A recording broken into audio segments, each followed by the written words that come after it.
સ્થાનિક સ્વરાજની ચૂંટણીનું આજે મતદાન થઈ રહ્યું છે ત્યારે રાજકોટ મહાનગરપાલિકામાં પણ ઉનાળાની વચ્ચે જે મતદાન છે ધીમું ચાલી રહ્યું છે। આપણી સાથે ભાજપના આગેવાન રાજુભાઈ ધ્રુવ જોડાયા છે, તેમની પાસેથી જાણીએ કે શું કહેશું। રાજુભાઈ, આજે સ્થાનિક સ્વરાજની ચૂંટણી રાજકોટ મહાનગરપાલિકામાં મતદાન થઈ છે, તમને શું લાગે છે? અત્યાર સુધી લગભગ 20% જેવું મતદાન થયું છે, શું કહેશું?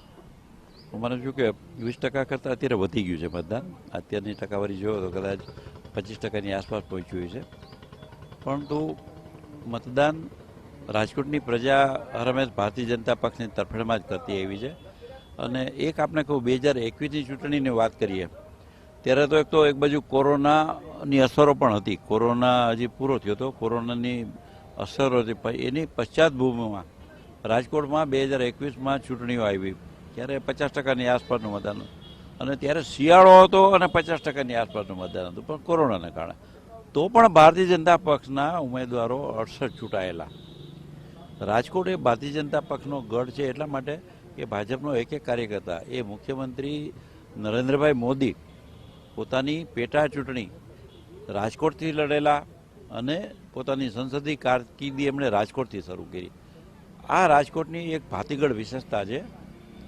રાજકોટની પ્રજાએ હરમેશ ભારતીય જનતા પક્ષના ઉમેદવારોને આશીર્વાદ આપ્યા છે।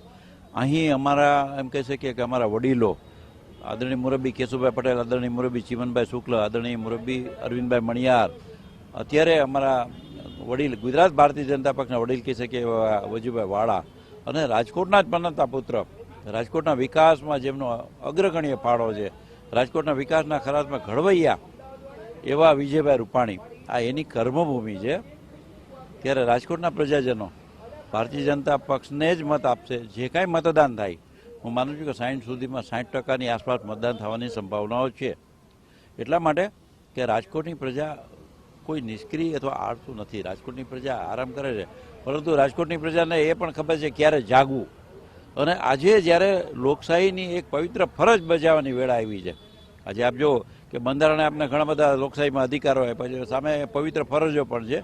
મતદાન કરવું એ આપણા લોકતાંત્રિક માળખાને મજબૂત કરવાની વાત હોય, ત્યારે એમાં રાજકોટની પ્રજા ક્યારેય ઊણી નહીં ઉતરે। એટલા માટે ભાજપે જે કહ્યું એ તો કર્યું, પણ એ સિવાય ઘણી બધી વસ્તુ તો અમે અમારા વચન નથી આપ્યા, સંકલ્પ પત્રમાં નહોતી, અમારા મેનિફેસ્ટો ઘોષણાપત્રમાં નહોતી, એવી પણ અમે રાજકોટની પ્રજાને ભેટ આપી છે। આજે આપ જો કે નરેન્દ્રભાઈ કે જેમણે રાજકોટથી સંસદીય કારકિર્દી શરૂ કરી, એ મુખ્યમંત્રી હતા, વડાપ્રધાન બન્યા, અને 40 દિવસની અંદર નર્મદા બંધ પૂર્ણ કર્યો, દરવાજા મૂકવાની મંજૂરી આપી અને ઊંચાઈ વધારવાની મંજૂરી આપી। એના પાણી સૌની યોજના મારફત આજે આજી ડેમમાં ઠલવાય છે, અને આજી ડેમ આજે પણ પૂરેપૂરો ભરેલો પડ્યો છે। ભાદર ડેમ આજે પૂરેપૂરો ભરેલો છે, ન્યારી ડેમ પૂરો ભરેલો છે। 116 સૌરાષ્ટ્રના ડેમો નરેન્દ્રભાઈ મોદી ભગીરથ બનીને નર્મદાને અવતરણ કરાવ્યું, એને કારણે જ્યારે સૌરાષ્ટ્રના તમામ શહેરોમાં, ગ્રામીણ વિસ્તારોમાં પીવાના પાણીની સમસ્યા ભૂતકાળ બની છે, ત્યારે સૌરાષ્ટ્રની, રાજકોટની સાણી અને કદદાન પ્રજા ભારતીય જનતા પક્ષના ઉમેદવારોને જ આશીર્વાદ આપશે। જંગી બહુમતી સાથે ભારતીય જનતા પક્ષના તમામ ઉમેદવારોને વિજેતા બનાવી અને વડાપ્રધાન નરેન્દ્રભાઈ મોદી અને મુખ્યમંત્રી ભૂપેન્દ્રભાઈ પટેલના હાથ મજબૂત કરશે। ડબલ એન્જિનવાળી સરકાર, કેન્દ્ર સરકાર, રાજ્ય સરકાર તો છે જ, આ ટ્રિપલ એન્જિન જોડવાની વાત છે, અને એમાં હું માનું છું કે રાજકોટની સાણીને સમજુ પ્રજા, દીર્ઘદ્રષ્ટા પ્રજા છે। આવનારા દિવસોમાં રાજકોટને મેટ્રો સિટી બનાવવાનું છે, મેગા સિટી બનાવવાનું છે, અનેકવિધ મેટ્રો ટ્રેન સહિતની અનેકવિધ સુવિધાઓ જ્યારે આવી રહી છે, ત્યારે રાજકોટની પ્રજા ક્યાંય પાછળ નહીં રહે। આજે ગુજરાતની પહેલી એમ્સ પણ રાજકોટને ભારતીય જનતા પક્ષે આપી, હીરાસર ઇન્ટરનેશનલ એરપોર્ટની ભેટ પણ રાજકોટ ભારતીય જનતા પક્ષને આપી। ત્યારે હું માનું છું કે રાજકોટને જ્યારે આજે એક વેળા આવી છે મતદાન કરવાની, ત્યારે રાજકોટના પ્રજાજનો વિશાળ માત્રામાં ઉમટી પડી ભારતીય જનતા પક્ષના ઉમેદવારોને જંગી બહુમતી સાથે વિજેતા બનાવશે, એવો મારો દ્રઢ ભરોસો અને વિશ્વાસ રાજકોટની પ્રજામાં છે।